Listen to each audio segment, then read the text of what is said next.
Are you ready to go?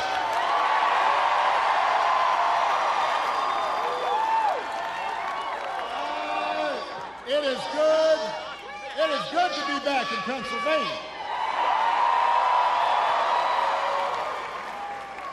It is good to be back in Pittsburgh.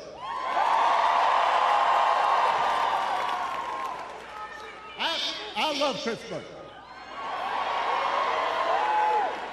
You know, I love the people of Pittsburgh. I love the food in Pittsburgh. I don't usually do this, but this is a little bit of a Yelp rating. Just had some of Pamela's pancakes. I first had those like 10, 15 years ago when I was running. And I was all like, I need some of those pancakes this time out. And even though I'm from Chicago, some of you may know, when I was a kid, I was a Steelers fan.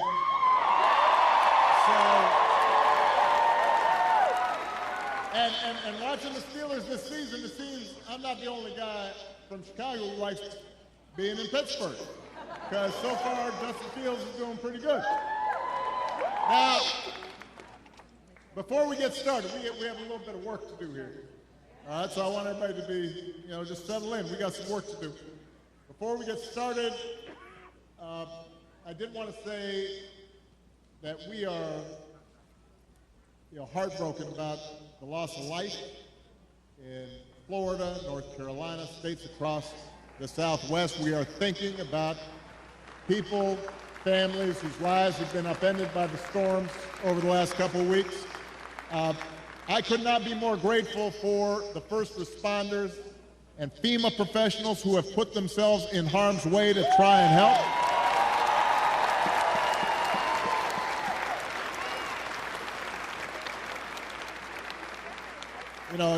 It's times like this when you realize having honest, competent leadership in government really matters. It makes a difference. And today I'm asking you to vote for some of those leaders, including some folks we need working with your outstanding governor, who you just heard from, Governor Josh Shapiro. We need them in Harrisburg. So we need you to vote for your next Auditor General, Malcolm Kenyatta. Your next Attorney General, Eugene DePasquale. Your next State Treasurer, Eric McClellan. And my buddy, your outstanding United States Senator Bob Casey.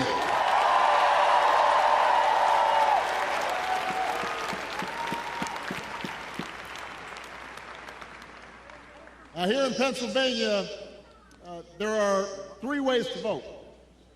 You can vote early, in person, at the county election office, or at a satellite office. You can also vote by mail. And if you need to figure out how to do that, just go to iwillvote.com PA to find a place to vote early or to request a ballot. And of course, you can vote at your polling place on Election Day, November 5th. But if you're at this rally, let's face it, you're probably voting unless you are 12. So you also have to help your friends and family make a plan to vote. And even if you're 12, you can do that. Talk to your mom and dad and aunts and uncles, because together we have a chance to choose a new generation of leadership in this country and start building a better and stronger and fairer and more hopeful America. Now, you've already heard tonight, this election is going to be tight, because there are a lot of Americans who are still struggling out there. They're still striving to make life better for themselves, for their families, and for their kids. And let's face it, as a country, we've been through a lot these last few years.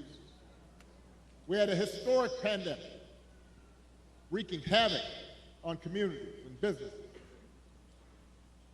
Disruptions from the pandemic then caused prices to spike, and that put a strain on family budgets. And in many ways, it's felt like the aspirations of working people have taken a back seat to the priorities of the rich and the powerful. So I get it, why people are looking to shake things up. I mean, I am the hopey-changey guy. So I understand people feeling frustrated and feeling we can do better. What I cannot understand is why anybody would think that Donald Trump will shake things up in a way that is good for you, Pennsylvania. I don't understand that.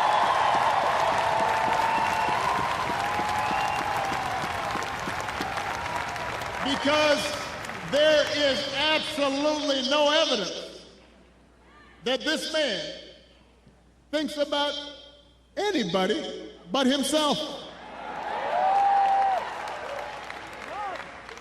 I've said it before.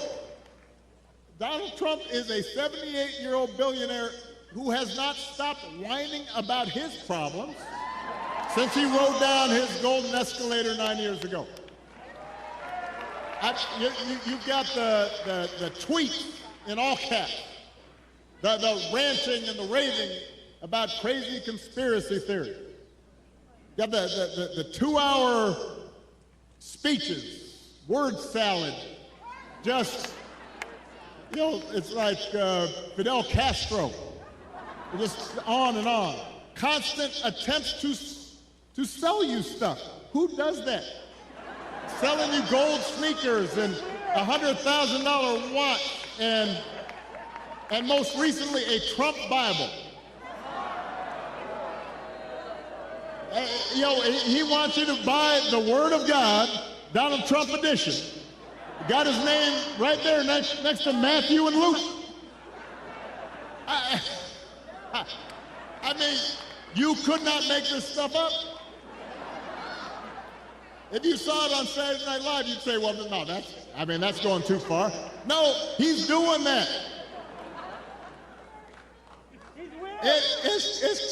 It's crazy. And the reason he does it is because all he cares about is his ego and his money and his status. He's not thinking about you.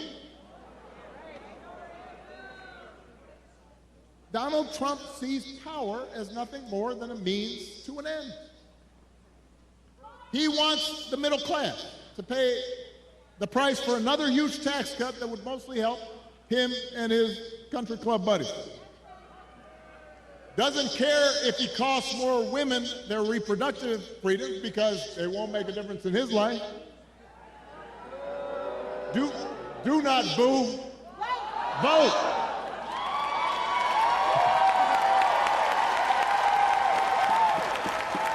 They can't hear your boos, but they can hear your votes.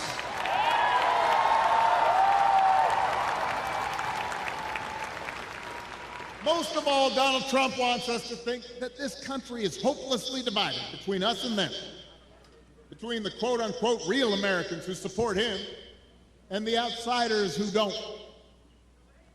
Because having people divided and angry, he figures boosts his chances of being elected. And he doesn't care who gets hurt. I mean, think about it. Just the other day, we learned that on January 6th, a couple years ago, Donald Trump was told that Mike Pence was in the Capitol about 40 feet from an angry mob chanting, "Hang Mike Pence."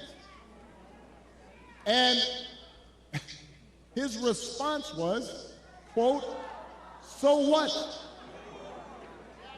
Don't boo."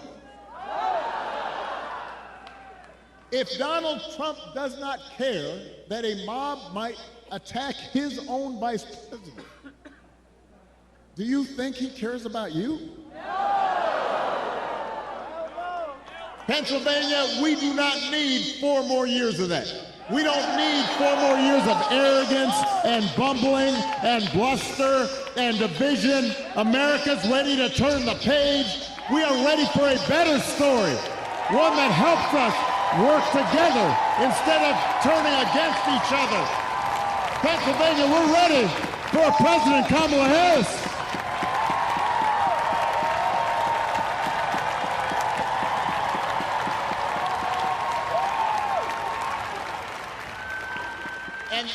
And the good news is Kamala Harris is ready to do the job.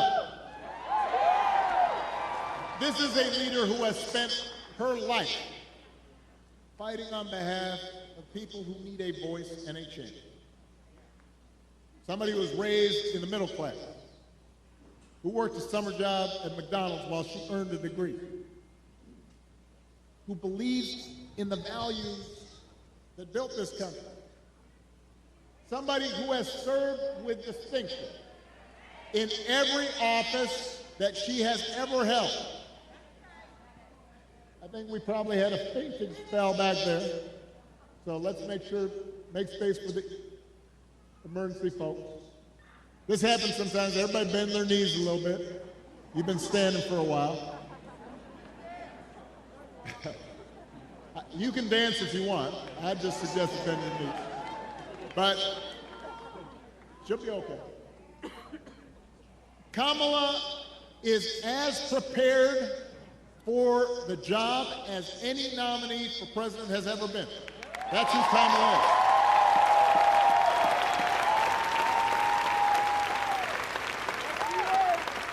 And in the White House, she will have an outstanding partner in Governor Tim Walz. Tim is a veteran, he is a teacher, he's a coach, he's a hunter. He's been a great governor working with Democrats and Republicans to get stuff done. He can also take a vintage truck apart and put it back together again. You think Donald Trump can do that? For that matter, do you think Donald Trump has ever changed a tire in his life? I'm just trying to picture.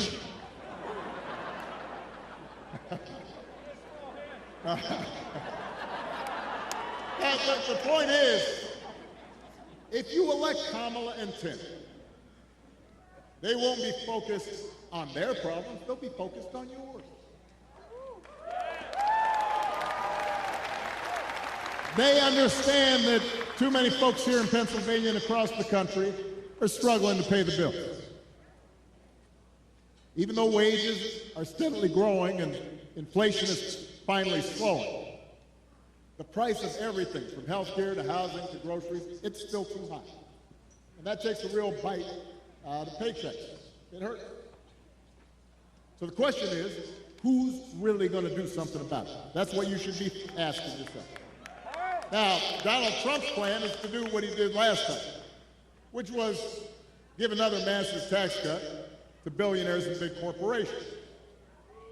And then, don't boo, I'm going to break you of this habit. And the reason some people think, well, I don't know, I remember that economy when he first came in being pretty good. Yeah, it was pretty good, because it was my economy.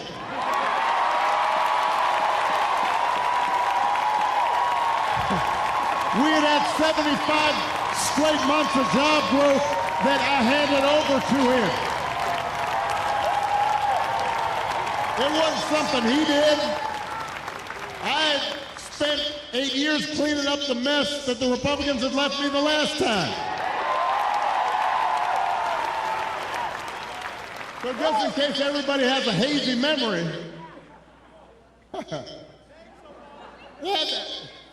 he didn't do nothing except those big tax cuts. His other big economic plan now is to slap tariffs on everything, from food to TVs. Now, understand what tariffs are. Anything that's coming from that's made elsewhere and comes here, you slap extra money on top of it. And if other countries are cheating, in some cases, it makes sense because you want to have a fair playing field. But what he's proposing is basically a Trump sales tax that could cost the average family almost $4,000 a year. So if you're concerned about higher prices, that is not the way to get lower prices. That's going to come out of your pocket. You think prices are high now? Donald Trump's message basically is, you ain't seen nothing yet. All right, so that's as far as you can tell, that's his plan, right? Because it's not written down anywhere. When it comes to health care, you heard it in the debate. Donald Trump's got one answer.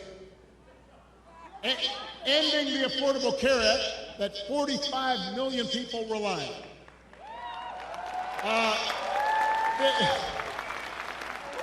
The other day, his running mate, J.D. Vance, had you gotta vote.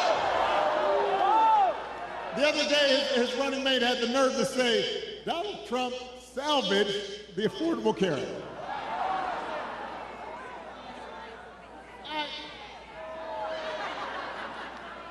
I mean, Donald Trump spent his entire presidency trying to tear it down. And by the way, he couldn't even do that right. And now, 8 years after he was elected, when he was asked about what he was going to do, he says he's got concepts of a plan for how he'd replace it. Now, I want you all to think about this for a second. Let's say your boss gives you an assignment, a project. He says, I need this on Friday. And Friday comes around and he says, so, did you finish that project I asked for? And you say, well, I actually haven't started, but I have a concept of a plan. Or you could try it at home. Honey, did you do the dishes? I have a concept of a plan to do the dishes. How's that going to go over? If it wouldn't work for you, why in the heck should it work for the President of the United States?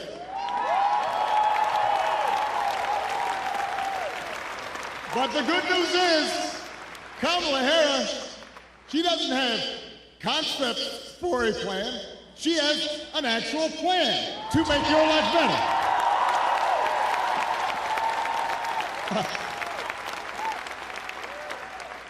To bring down the cost of things like groceries. She'll go after corporations that are jacking up prices.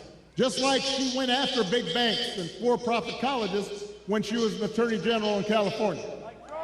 And believe me, when she does, nobody's going to want to stand in her way. I remember after the home mortgage crisis, Kamala pushed me and my administration harder than any other attorney general in the country to make sure homeowners got a fair settlement. It did not matter that she was pushing a Democratic administration. She was not going to let anybody stop her from winning as much relief as possible for the families who deserved it. And because of the work she did, those families got billions more than they would have otherwise got. That's the kind of president Kamala Harris will be.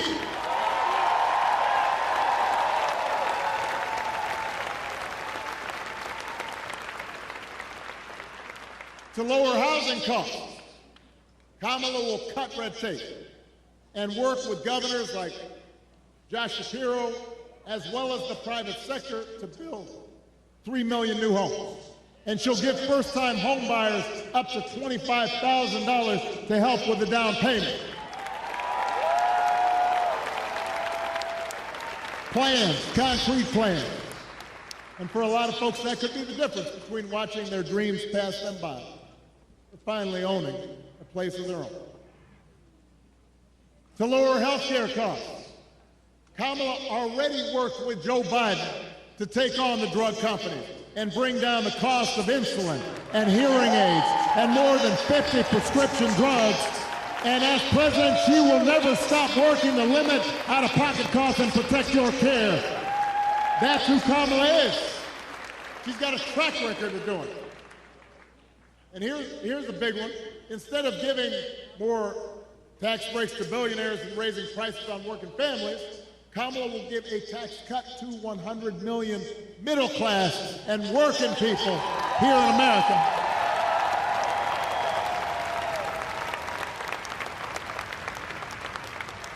So, if you're a new parent, you could qualify for a $6,000 tax credit during the first year of your child's life. Because I don't have to tell a lot of you, raising kids is hard. And she wants to make it easier to afford stuff like a crib or a car seat or diapers. I remember buying diapers. I remember the first time I went in the store, right after Malia was born. I was like, what? That's how much diapers cost? I remember changing diapers. You think Donald Trump ever changed a diaper?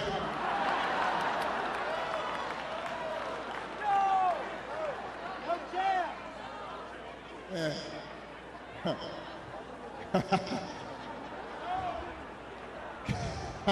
I almost said that, but I decided I shouldn't say it.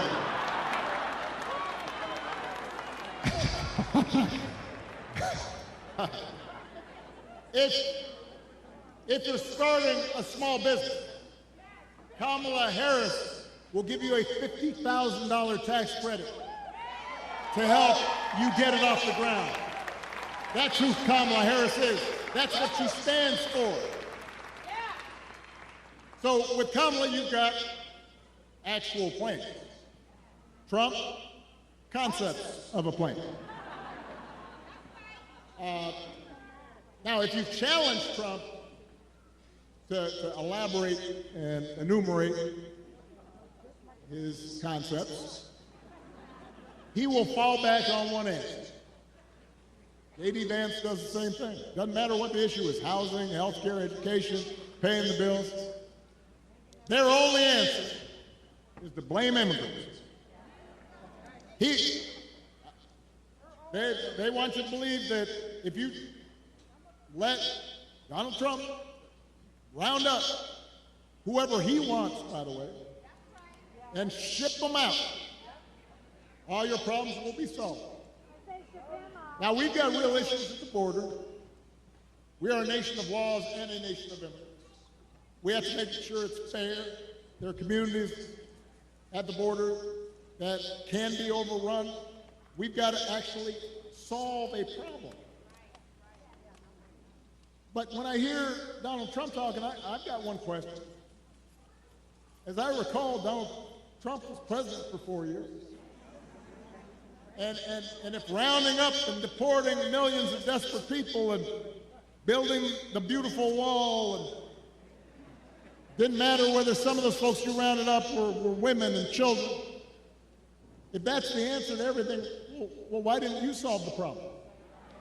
Why were the number of immigrants basically the same when you left office as when you took office? I'll tell you why. Because he didn't have a real plan. He had talking points. He had concepts of a plan. And the plan was mean and ugly. And it was designed to enhance his politics and make people angry, not to solve the problem. You know what would actually help bring order to the border and fix our immigration system? The bipartisan deal that Kamala Harris supported, even though it was written by one of the most conservative Republicans in Congress, the same bill that Donald Trump tanked on purpose because he thinks fear-mongering is how he's going to win this election. He told Republicans, even the ones who had originally supported, don't vote for it, because he doesn't want the problem solved. We don't need a president who will make problems worse just to make his own political circumstances better. We need a president who actually cares about solving problems and making your life better, and that's what Kamala Harris will do.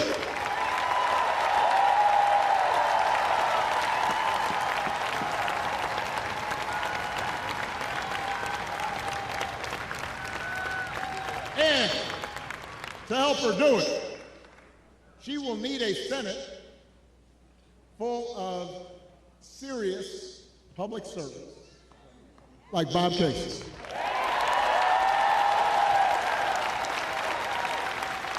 I'm going to talk about this man just for a second. I've known Bob for almost 20 years. I've watched his daughters grow up.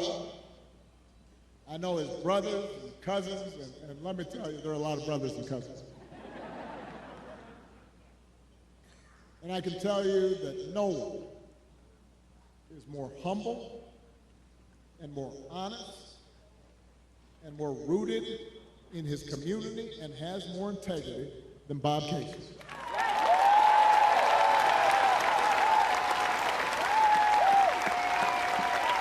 You know, in Washington, folks make a distinction between work horses and show horses. And Bob Casey, he's not a show pony. All the guy cares about is doing the job and looking after you, the people he was elected to serve. That's the kind of person we need to send back to Washington. That's the kind of person who's going to help Kamala get stuff done. Folks who share our values and will do what they can to move this country forward rather than backward. That's who Bob Casey is.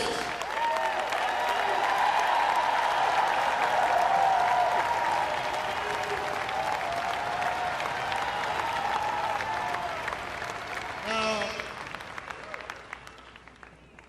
one of those values is freedom. And during election time, there are a lot of flags and there's a lot of talk about freedom. So let me talk about that just for a second. Because I don't think we've ever had an election with candidates who understand freedom more differently.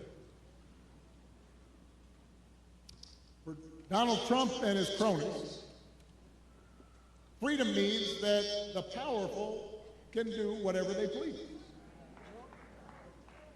Fire workers for trying to organize a union. Dodge paying their fair share of taxes. Try to throw out your votes when they lose an election. Control what women can and can't do with their bodies. In other words, for Trump, freedom is getting away with stuff.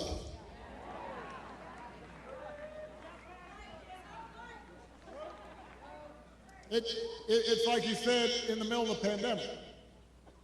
I don't take any responsibility at all. People were dying. I don't take any responsibility at all.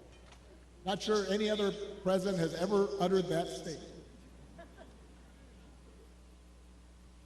We have a broader idea of freedom. We believe in the freedom to provide for our families if we're willing to work. The freedom to breathe clean air and drink clean water and send our kids to school without worrying if they come home. We believe that true freedom gives each of us the right to make decisions about our own life, how we worship, who we marry, what our family looks like.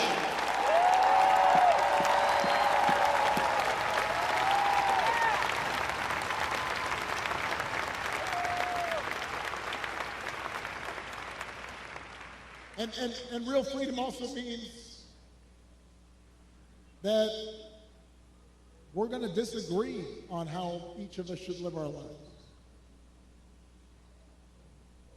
And we have to respect other people's views on these issues.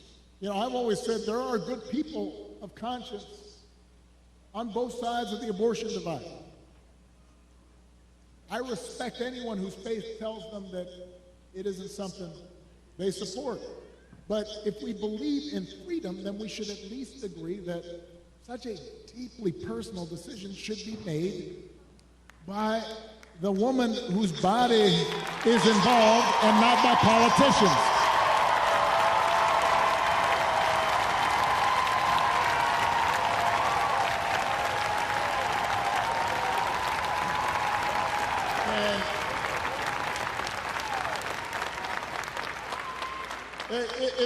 It has been fascinating to watch Donald Trump just tie himself into a pretzel on this issue.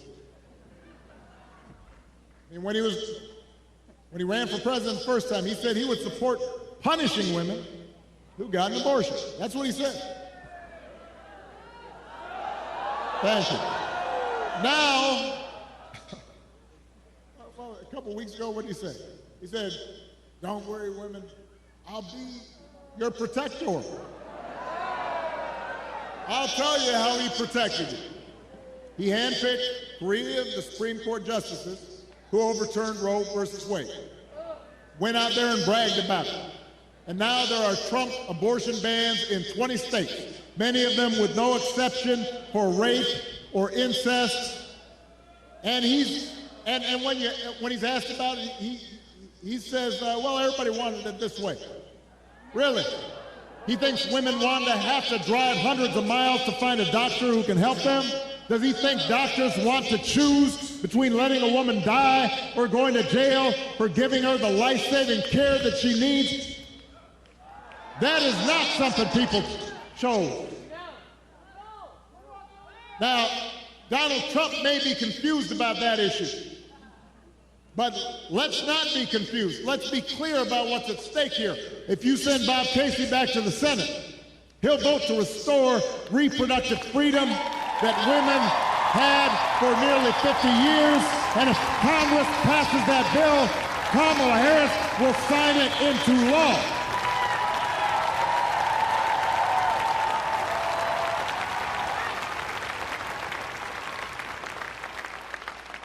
Because they understand that freedom is about being able to make the right choice for ourselves and our families. It's about recognizing that other people have the freedom to make their own choices, even if they're different from ours.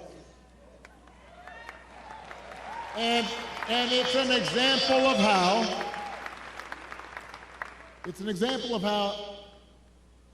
at the end of the day, this election isn't just about politics.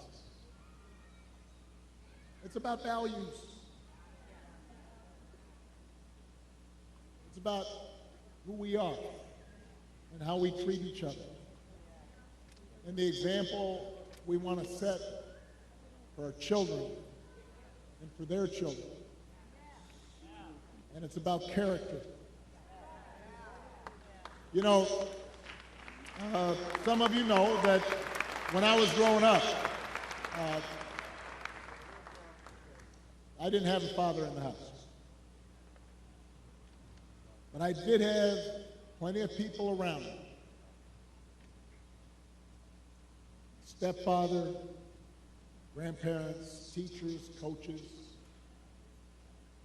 most of all my mom, who taught me the difference between right and wrong,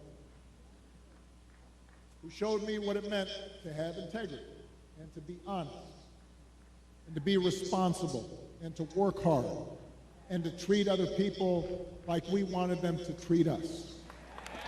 And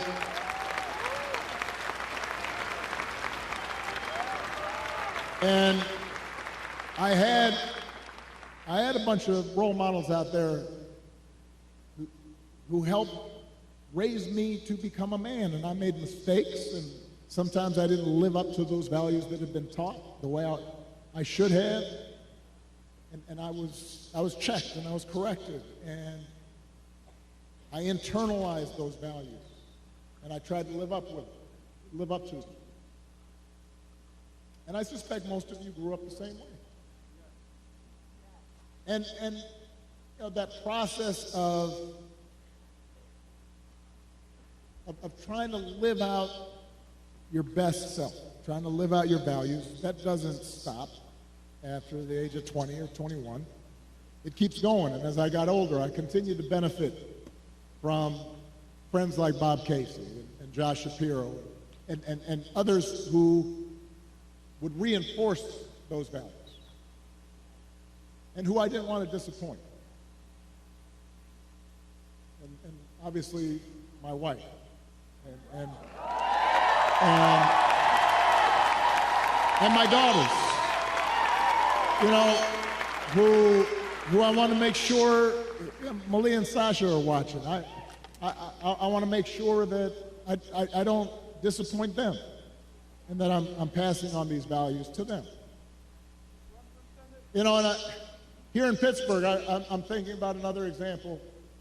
Somebody who was a dear friend of mine and who's passed away now, Dan Room, who, you know, here was a guy who won 6 Super Bowls, 8 AFC championships, had enormous wealth and power. But I remember walking around, I guess it was Heinz Field by that time. I'm old enough to remember Three Rivers Stadium. Now I know it's something else. But Dan knew the name of every single person in the Steelers organization. You know, we'd pass by a custodian and he'd say, "Hey, Jimmy, how you doing? How's the family?" All the front office staff, he cared about them. He used his influence to get more black and brown head coaches hired in the NFL. He gave back to his community. He was known for his integrity. He helped support the peace process in Northern Ireland, became my ambassador to Ireland, and continued to help encourage people who were so far apart to come together. He had character.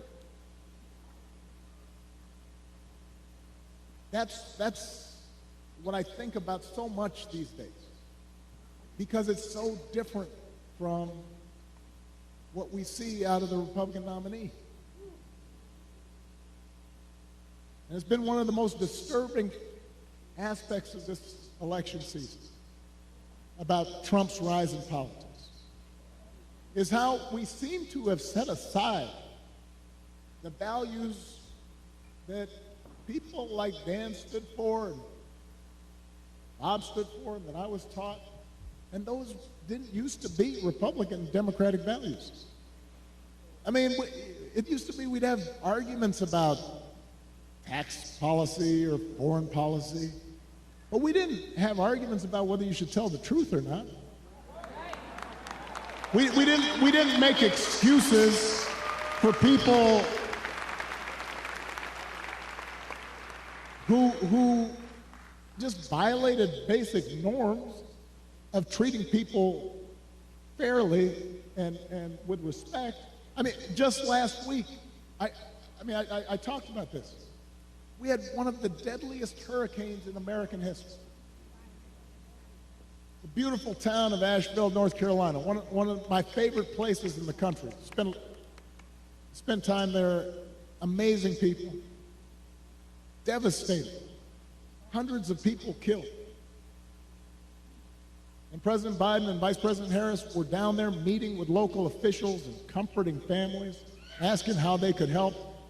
And Donald Trump at a rally just started making up stories about the Biden administration withholding aid from Republican areas and siphoning off aid to give to undocumented immigrants. Just made the stuff up. Everybody knew it wasn't true. Even local Republicans said it was not true. And now the people of Florida are dealing with another devastating storm. And I want you to watch what happens over the next few days, just like the last time. You're going to have leaders who try to help, and then you have a guy who will just lie about it to score political points, and this has consequences. Because people are afraid, and they've lost everything, and now they're trying to figure out, how do I apply for help? And some of them may be discouraged from getting the help they need. The idea of intentionally trying to deceive people in their most desperate and vulnerable moments. And my question is, when did that become okay? I'm not looking for applause right now. I want to ask Republicans out there, you know, people who are conservative, who didn't vote for me, who didn't agree with me. I had friends who disagreed with me on every issue. When did that become okay? Why would we go along with that? I mean, if your coworkers acted like that, they wouldn't be your coworkers very long. If you're in business and somebody you're doing business with just outright lies and manipulates, you stop doing business with them. Even if you had a family member who acted like that, you might still love them, but you tell them you got a problem. And you wouldn't put them in charge of anything. And yet, when Donald Trump lies or cheats or shows utter disregard for our Constitution, when he calls POWs losers or fellow citizens vermin, people make excuses for it. They think it's okay. They think, well, at least he's owning the libs. He's really sticking it to them. It's okay as long as our side wins. And by the way, I'm sorry, gentlemen, I've noticed this especially with some men who seem to think Trump's behavior, the bullying and the putting people down, is a sign of strength. And I am here to tell you that is not what real strength is. It never has been. Real strength is about working hard and carrying a heavy load without complaining. Real strength is about taking responsibility for your actions and telling the truth even when it's inconvenient. Real strength is about helping people who need it and standing up for those who can't always stand up for themselves. That is what we should want for our daughters and for our sons, and that is what I want to see in a president of the United States of America.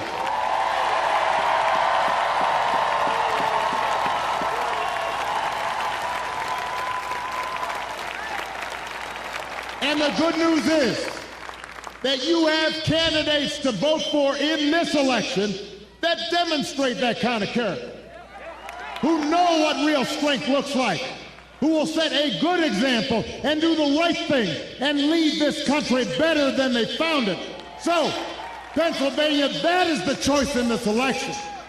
It's not just about policies that are on the ballot. It is about values, and it is about character.